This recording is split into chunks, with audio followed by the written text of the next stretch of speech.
So it's a web portal. So for most of you users, it's just going to be a website, just like the Solution Center was before. I've logged in, and where I've landed is this home screen, like I showed you in the PowerPoint. Here's the care coordination section, which shows the two modules, TOC Viewer and Manage Acres. This is the support tab, so you could click on this and get information about training documents and all those things we mentioned earlier, links to the website, so on and so forth. And then over here is my ID, so I can change my settings. I can log out from here. What I've done here is I know there's a test patient with this primary ID, but you could put in the test patient first name and last name and date of birth here. So I'm just going to use this patient because I know we have data for this particular test. So I put in this patient's ID. I'm going to hit search. And what this is going to go do is search for this patient with this ID. And it's Jessica Clark. So right here, it shows Jessica Clark, her date of birth, gender, and her address. And you say, yep, that's the right person. That's the right birth date. We know she lives in Orlando, Michigan. And so you say, yep, we want to look at Jessica's information. So what you do is you click on Jessica right here.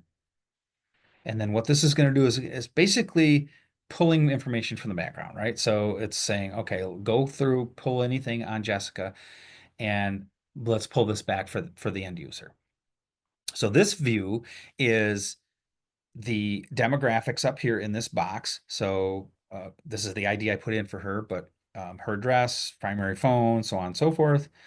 Down here, you have a few tabs. You'll notice over here to the right, here's longitudinal patient record.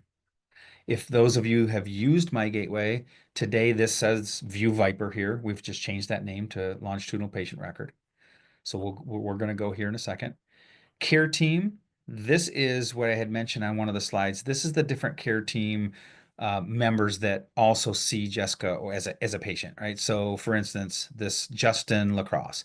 This is probably, here's the NPI number for Justin. So this is probably Dr. Lacrosse, who may be a specialist that's in this practice, right? Covington Memorial, managing organization that could be like a parent company or like a physician organization. So let's say he was part of Covington Memorial, and then that's also the managing organization that would just display there.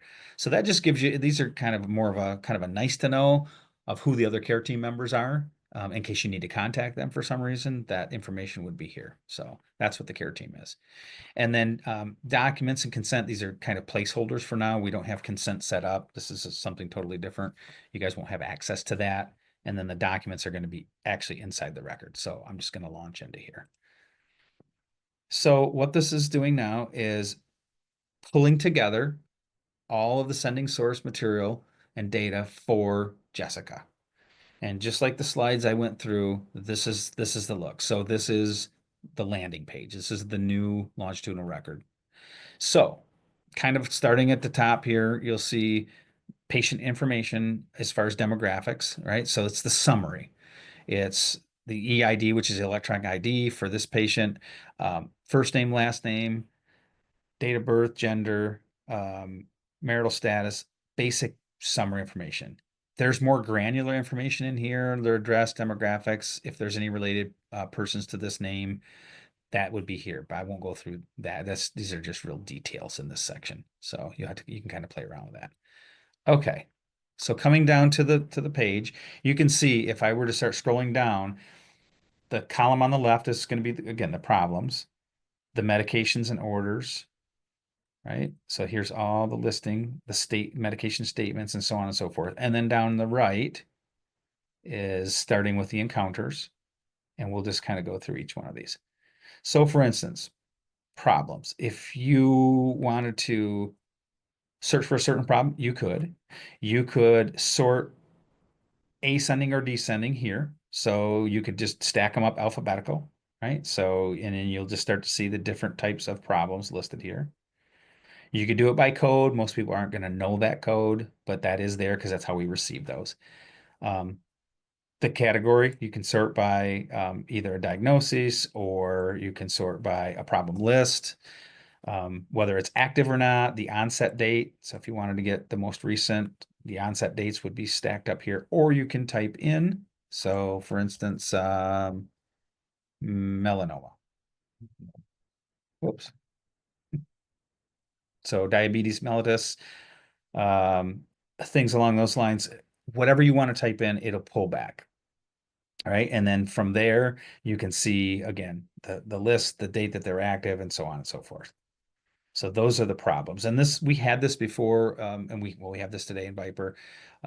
Again, it's kind of a nice to know list of some of this the history. The medications and orders. So this is again, same thing. You can sort by any of these tabs up here, right?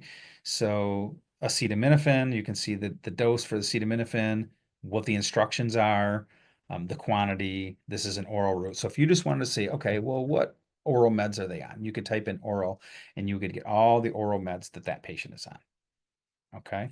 So it's just depending on how you want to use this. So it's a comprehensive list of everything that we've collected on them. And again, you can just use this to your advantage, how you see that's going to best work for you in your workflow. So Okay. Brian, I want to Yeah. interrupt you there. So if you wanted to find out, I mean, I'm putting my clinical hat on. So you're going into the ER, you're working in an emergency room and you've got patients coming in and you want to know how much Tylenol they're getting. First off, this information is coming from discharge summaries and CCD documents, not coming from ORUs and actual orders. We are collecting actual orders on labs and radiology stuff. This is coming from the CCD, but I like it because if I'm like a respiratory doc and I want to know what they've been given, I can put inhalers in there and I can say, Yeah. well, it looks like you've got a metoprolol or you've got a Dupixent inhaler. What's the story on those? And understand clinicians are going to use this as a point of departure, not because it is absolutely flush perfect and they're going to use this for ordering their meds. They're not going to use it that way. So Yeah. the sort feature is really, really nice from that perspective for folks that are trying to get a good view on stuff. Also, note that on the bottom of some of these widget windows, there are multiple pages. So it's not so Yeah. much on this one, but like you can get multiple pages, like they can be multiples there and you can Yeah. change Right the here, Joe. column headers. Okay. So you can tab through those, right? So that type of thing. Yeah. Thank you for the context. Joe's a pharmacist by trade, so she has a passion for that section. So all right, medications and orders. That's that.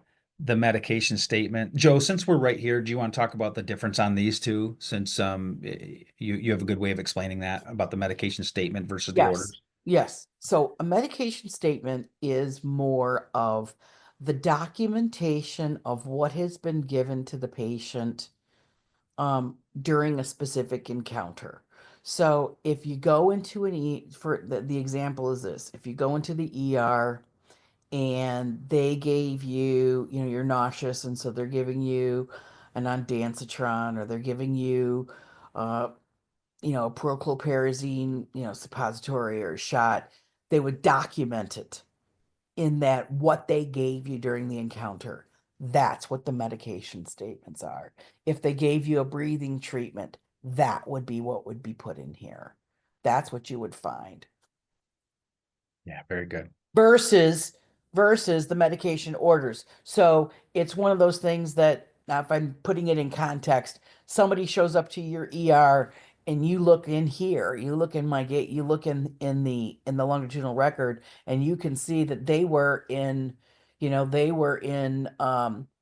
downtown Detroit and they went to an ER because they came out of a concert or something and they fell and they hit their head and they got pain medications. You would see what medications they got here, and so you'd be able to help put together the background story.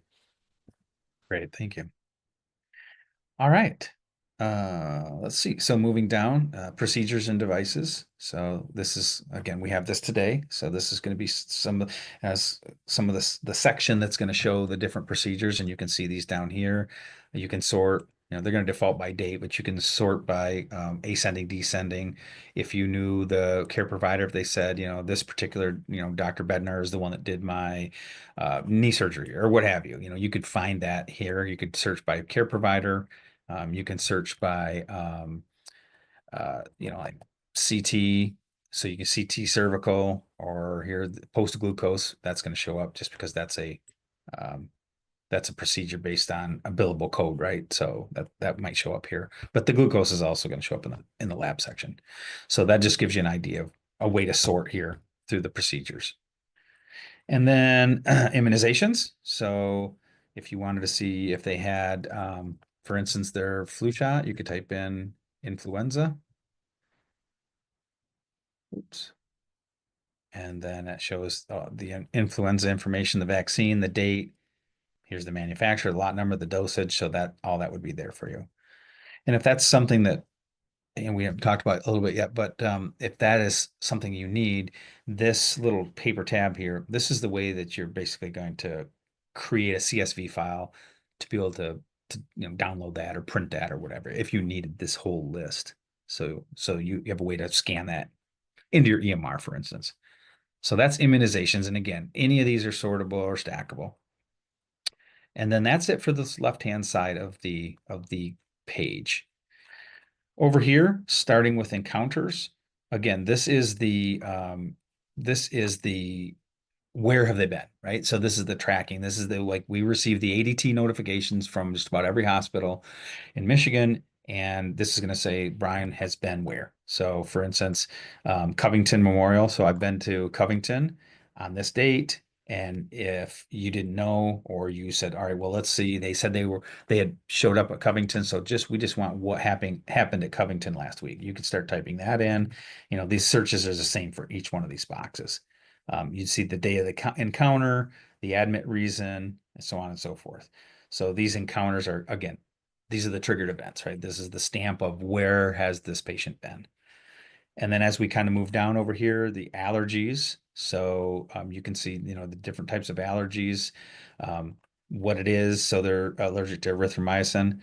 And bear with me, my screen's kind of small, so I had to expand that out. But so erythromycin, what's the reaction, so on and so forth, right? The data is recorded, so this is recorded on this date, and so you'll see those all the different types again, searchable, just like the others. Insurance, here's the insurance information I mentioned earlier. This just shows that their payer is Blue Cross. There's the plan number, the start date, end date, which we do have today in the encounter section, but you have to kind of go dig for that. So that's listed here. Diagnostic imaging. So this is going to be the radiology results. This particular patient doesn't have one. I can pull up another patient here when I'm through if you'd like to see that. But essentially, the radiology results, other results, if there were some here, are going to be right here in this section, and I'll show you. Again, those would be the transcribed results, not the actual images.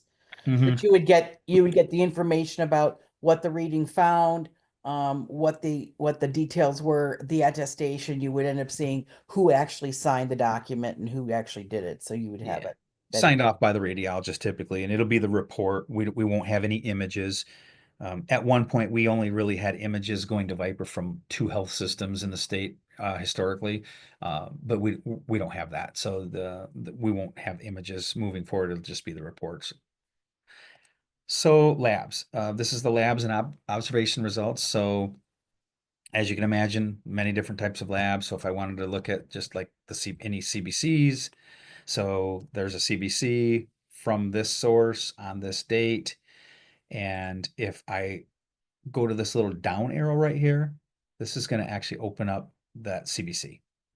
Okay. And then you'll notice within this panel, so the RBC, the hemoglobin, those types of things that are out of range are going to show up a little bit brighter color. That's what that highlighted yellow is. And you know that there's going to be abnormal already in this particular lab because it's going to say it's going to be flagged. It's going to have a little A right here. Okay. And so that's just what a CBC would look like. You can also sort by the sending source. You can sort by test.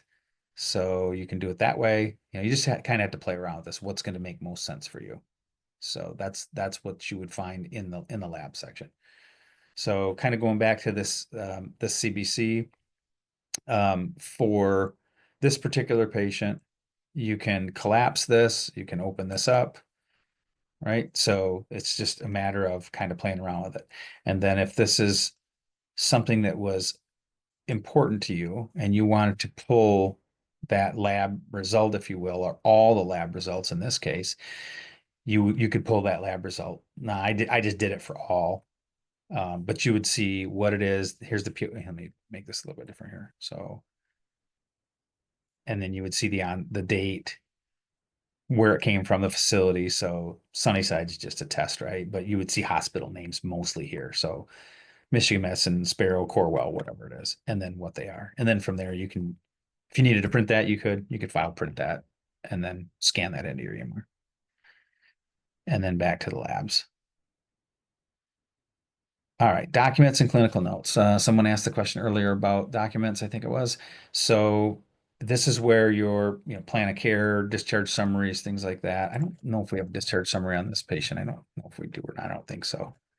But let's just say plan of care. So here's all the plan of cares, who the author is, right? Which with the physician, the date. So if I said, okay, yeah, I want to see what this plan of care is most recent, you could look at the actual plan of care. And so it gives the, information here. Here's the problems, the goals. Plan of cares are a little bit different because of, kind of the way they're bulleted.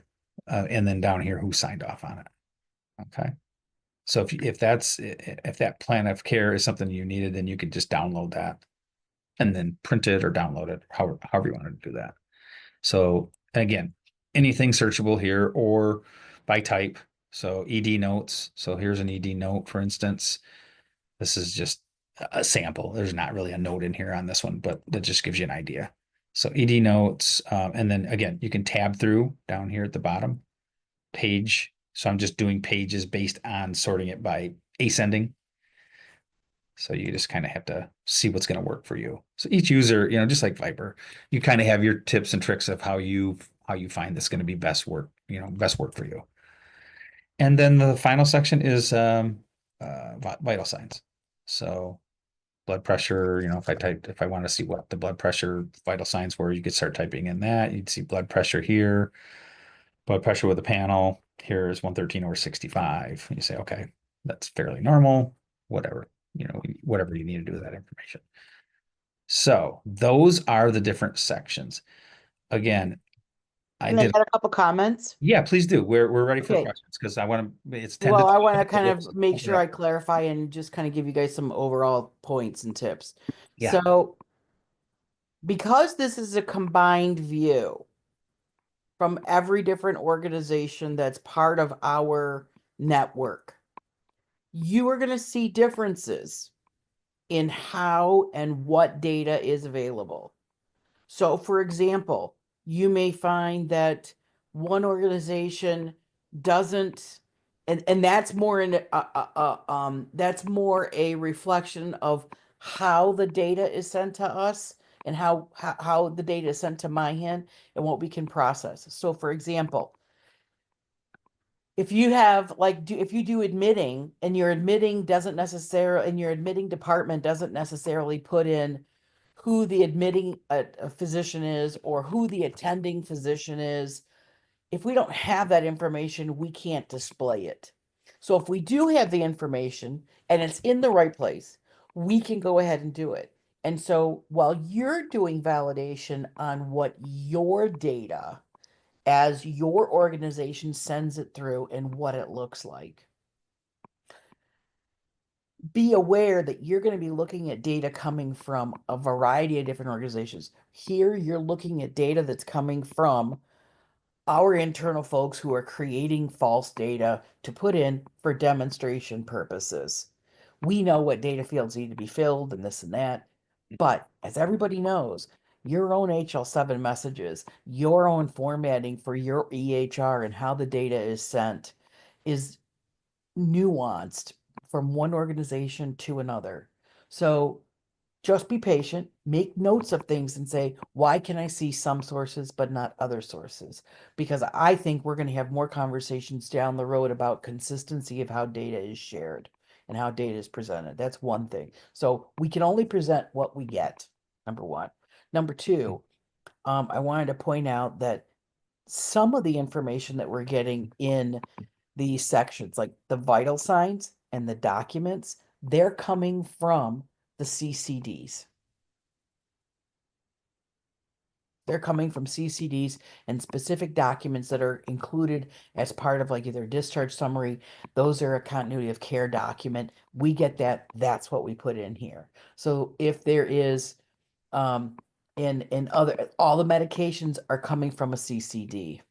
The medication statements are coming from a CCD from where those documents are versus the lab orders, the radiology orders, the all the ADT information, the insurance information, that's all coming from V2 HL7 messages that are coming via the interface. And I bring that up because it's important to know because there may be variances in how things will be displayed. And it may be more because of how it was sent to us, what version, whether we got it from a CCD or whether we got it from a V2 message. Now, you're sitting there and you're scratching your head. It's like, oh my gosh, this is going to be crazy. I don't think so. From an administrator perspective or from a technical data element for element, when you're trying to do validation, yes, it may end up. But take a step back with me. Come back with me to the back row. You want to make sure that when you're looking at this record and how it's going to be used for patient care, it's going to have the content that you need that's going to facilitate and support your caregivers to give the best possible care to the patients that they serve by giving them a snapshot, an accurate, clear snapshot based upon the information that we have available to us to provide care. It's a point of departure. It's not the medical record. It's not an EMR. It's a copy to say, hey, what happened to this guy last time they came into the hospital? And you can actually see it now on the screen. Versus for those of us who were around 30 years ago, 30, 40 years ago, if you wanted these records, you had to sneaker net it over. You had to ask for a patient chart. You had to call another facility and get things sent to us. This facilitates that in leveraging the electronic environment that we have available to us. So if you're thinking about um, um, the content that's coming across, you kind of have to consider the source of it and then also how it's being used. That's my 2 cents worth. Great. Thank you, Joe. Great context. Appreciate adding color to all that because I mean, and you have both that technical perspective, right, and the clinical perspective. So that I do appreciate that, and whatever you need to do with that information. So those are the different sections.